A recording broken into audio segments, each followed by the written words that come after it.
So, hello, is it recording? Yeah, it is.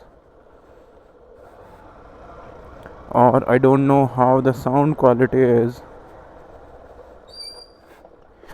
but the bike quality is not good. Today we are in way up north in Uttarakhand,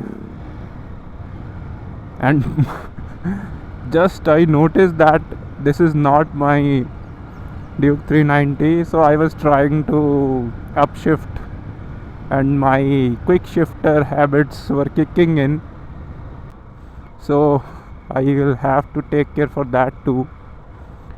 And currently time is 8 a.m.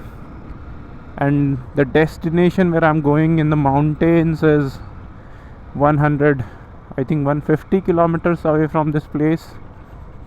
Today our ride is 2000 I think 13 or 14 model Hero Igniter 125cc. This is feeling a bit different,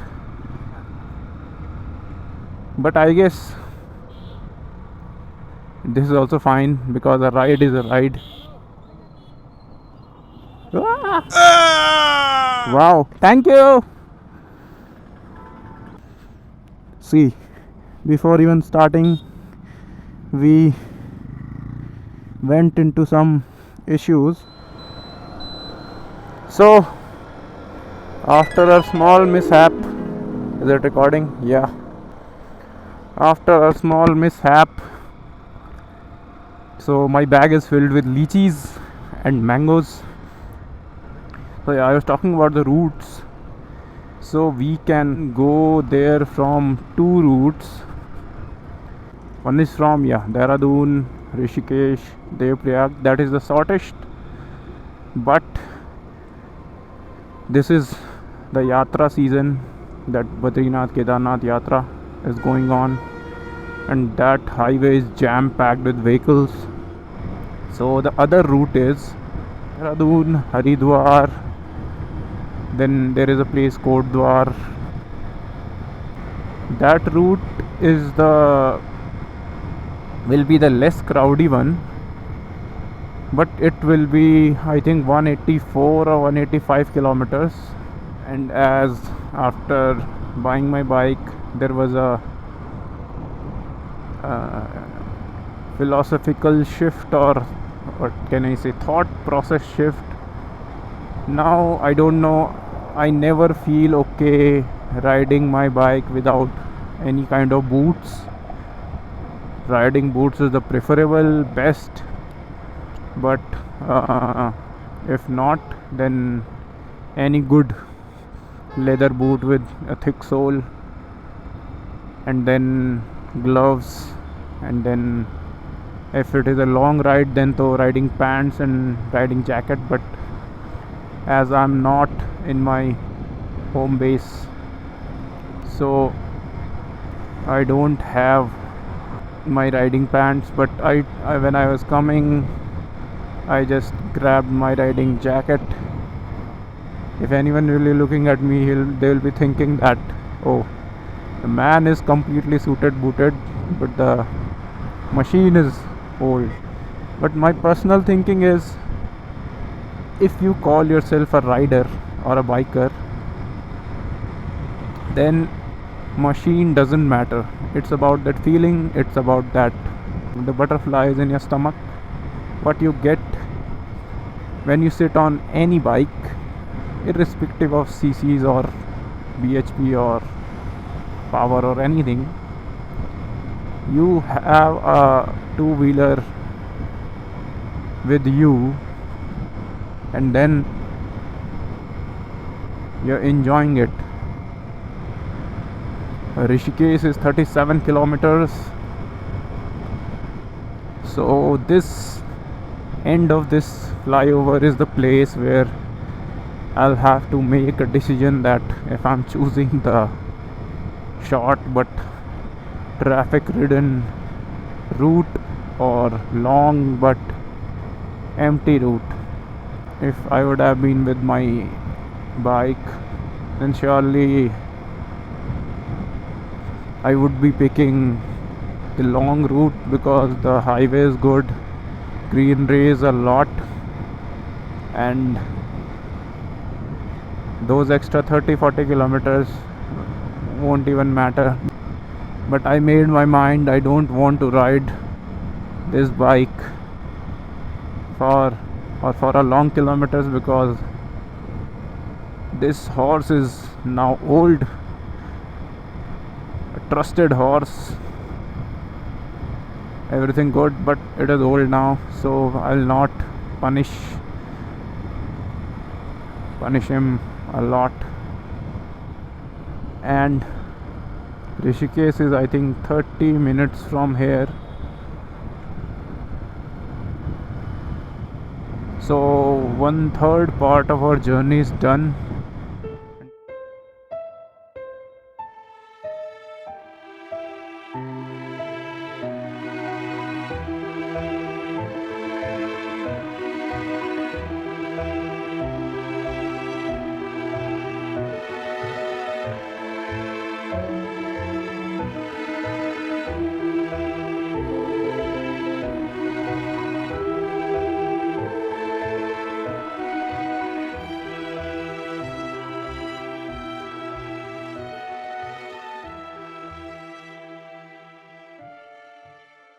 On the left side of me, under those mountains,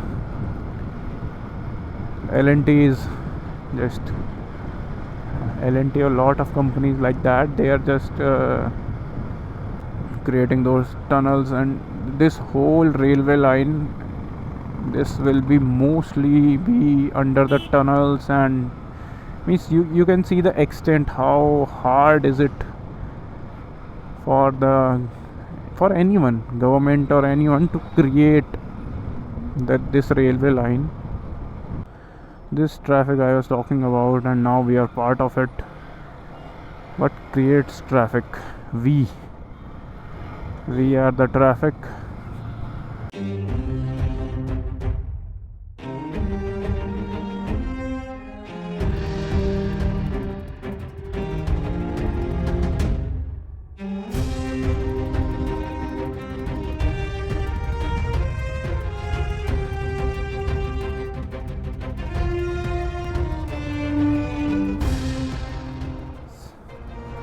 Finally, we are out of traffic.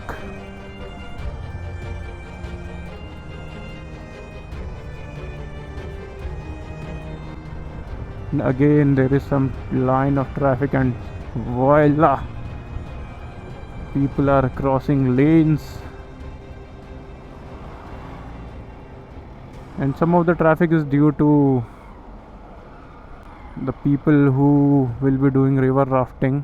So yeah, this is the peak season, peak traffic, peak of everything.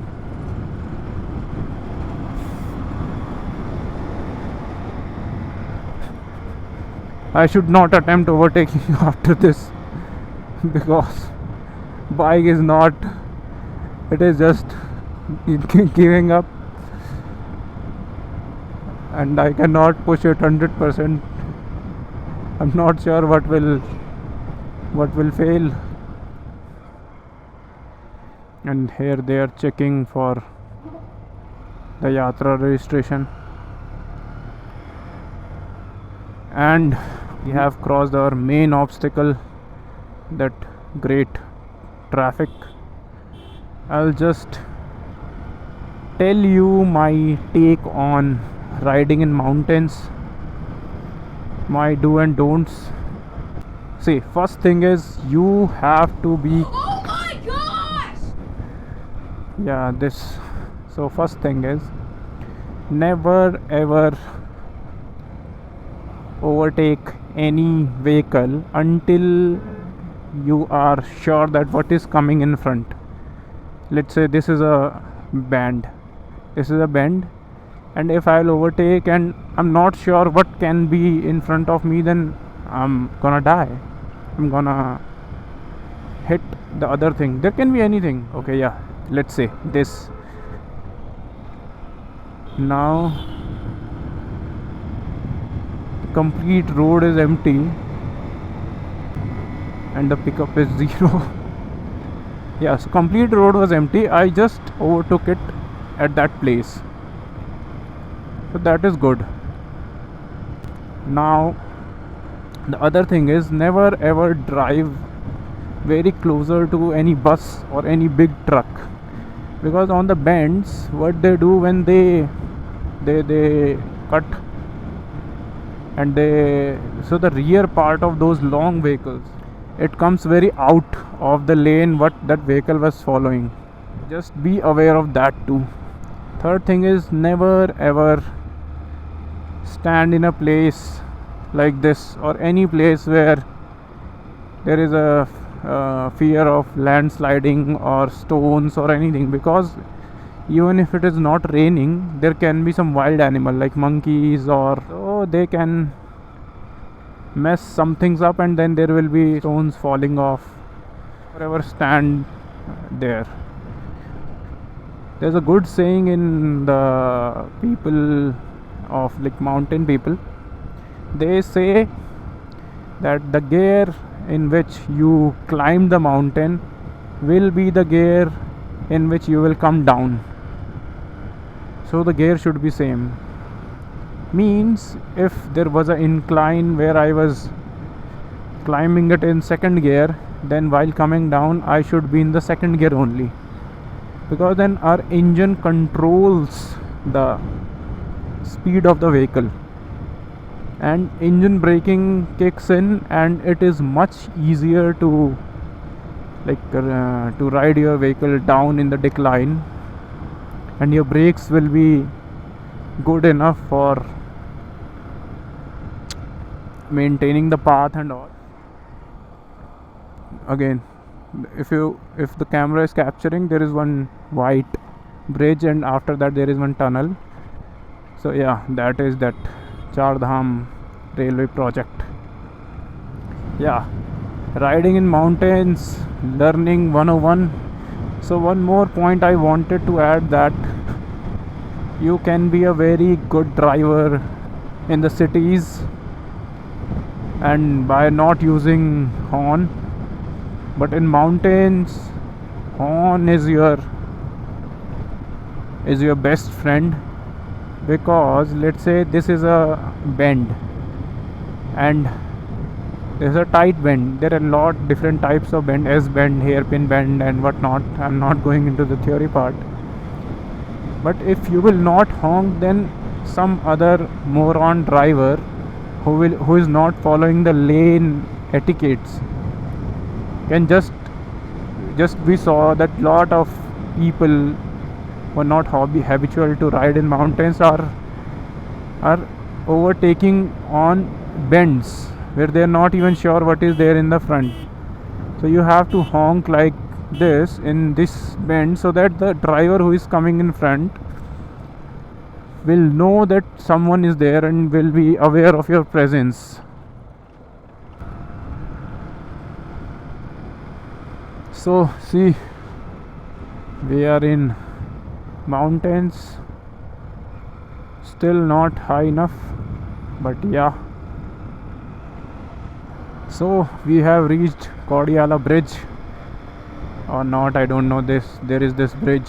Lot of people shoot reels there, I don't know why, but if you will see on my right side, that is what I was talking about.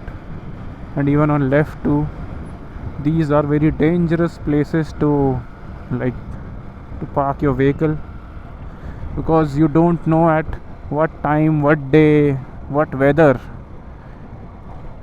it will start raining rocks. So yeah, a lot of people are taking rest here. Initially the road was on this left side, just below those huge rocks.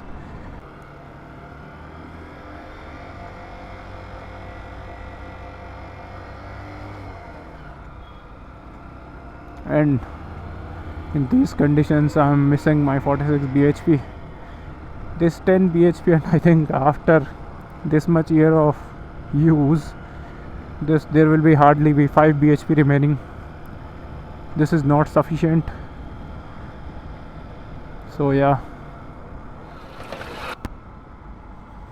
so see the force of mother nature.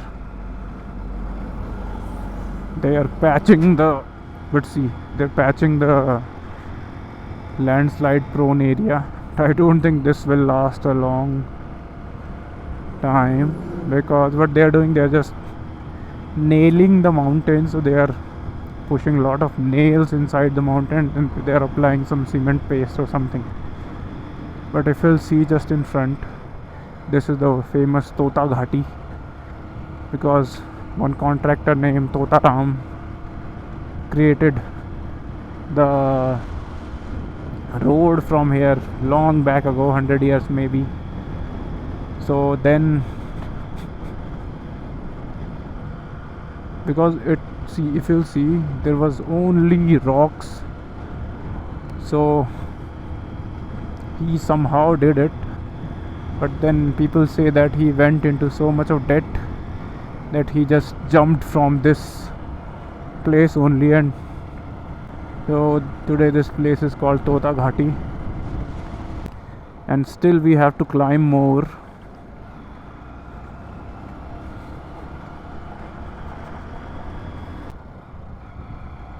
Oh sorry, I was totally wrong. The last one wasn't the Tota Ghati, this is the Tota Ghati.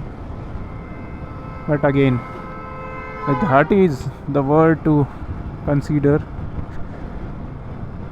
And even after this much development and this much money thrown into this highway, this patch is still not completely safe.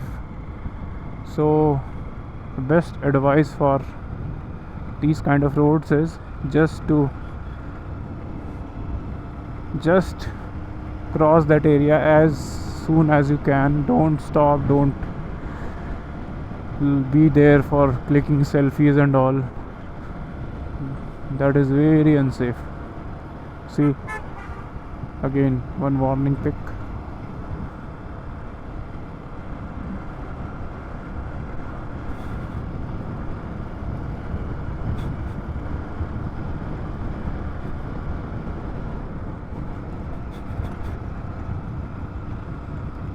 So this, we are crossing the Tota Ghati.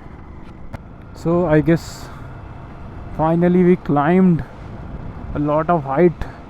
If you'll see on my right side, that is the road we are coming from, and still a long way to go. But I guess this is the point where we just start going downhill back again.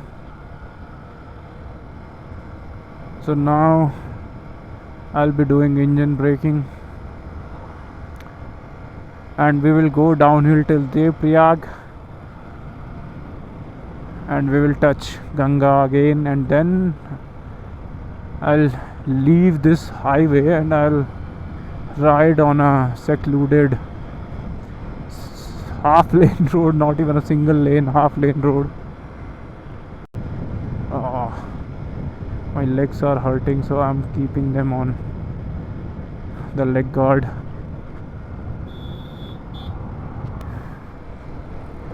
So recently while riding, I met a couple, I guess. They both are riding in EHD, and I think they have came from Karnataka. So nice. Or either they are testing new EHD bike, they are not following the lane. She will crash. Finally, after breaking my deadlock or my lazy cocoon, I stopped at one fuel station and we filled our tanks. It is full, if you are watching on my right side, the huge buildings,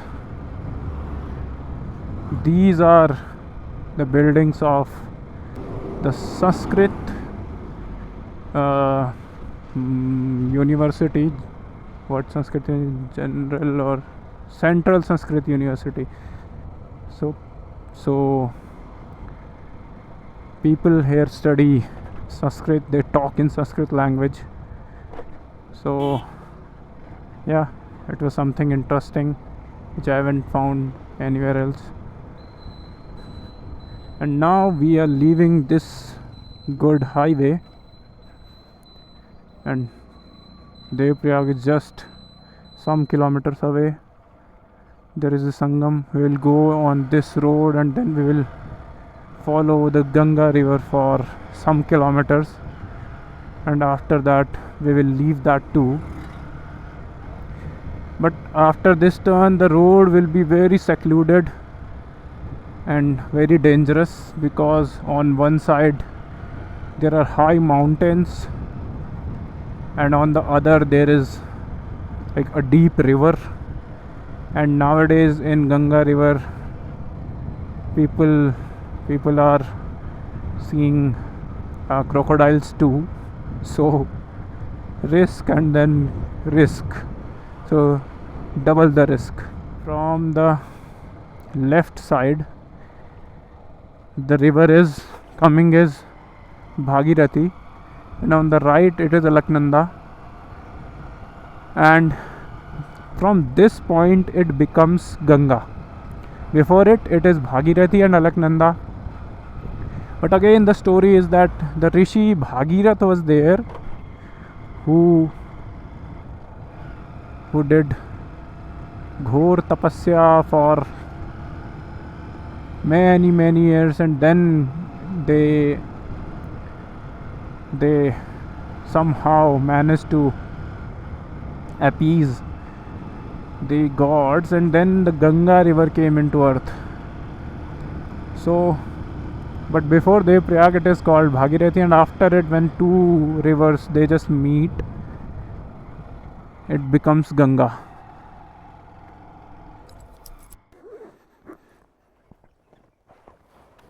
So yeah, here comes the end of our journey. I took a small break and I was not recording because there was some issue with my, not issue, like my GoPro battery died, not GoPro DJI action cam, but yeah, that battery died. So we are in middle of mountains, and yeah, so I came from Hyderabad to Uttarakhand capital Dehradun, Uttarakhand's capital Dehradun. From Dehradun I'm riding this 13 or 12 years old bike in the Himalayas, and I think I'll go somewhere else too, up high in the mountains, and this will be a great adventure for me on this bike.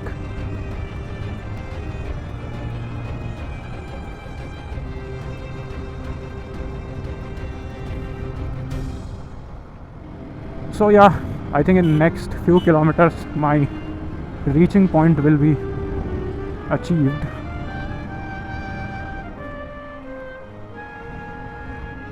So sayonara till then, and keep watching.